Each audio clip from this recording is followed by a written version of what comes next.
As many of you know, it was announced about a month ago the first Star Wars live-action TV show called The Mandalorian. They just announced that Pedro Pascal will be playing the lead. I wanted to share my thoughts. From what we know about the show, it will be set after the fall of the Empire, before the rise of the First Order, and during the reign of the New Republic. It will follow a lone gunfighter on the outer reaches of the galaxy, far, far away from New Republic law. When I immediately heard this, I thought of old Western films, specifically spaghetti Western films by Sergio Leone.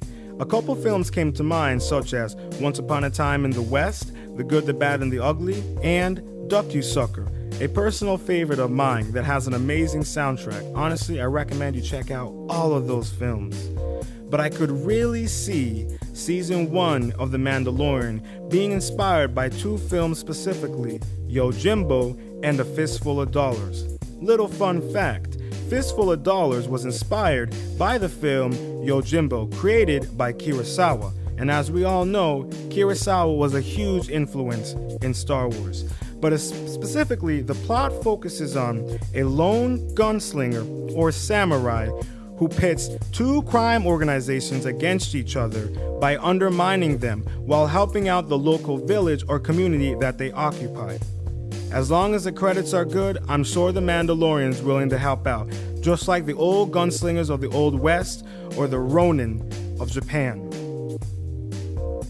What I'm most excited for and hoping that this show will explore is the warrior culture and society of the Mandalorians. They have such rich history and legends, and this show can bring many aspects of that into canon. In Rebels, we got to see the warrior aspect of the Mandalorians, but in Clone Wars, we saw them as pacifists. Very interesting two sides to a coin to see, and I wonder if we'll get any of those references in The Mandalorian.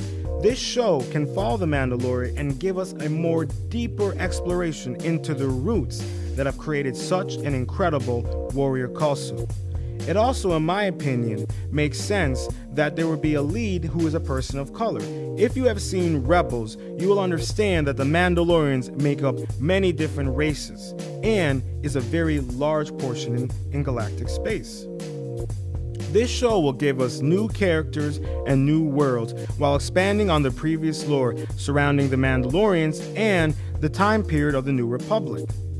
But one thing I'm really hoping that they do is that they explore the criminal underworld of scum and villainy. There is so much to be explored there, and fans have been crying out, needing books, novels, TV shows, anything that explores the criminal underworld, the bounty hunters, the crime lords. That is such a part of Star Wars universe that we need to see more of.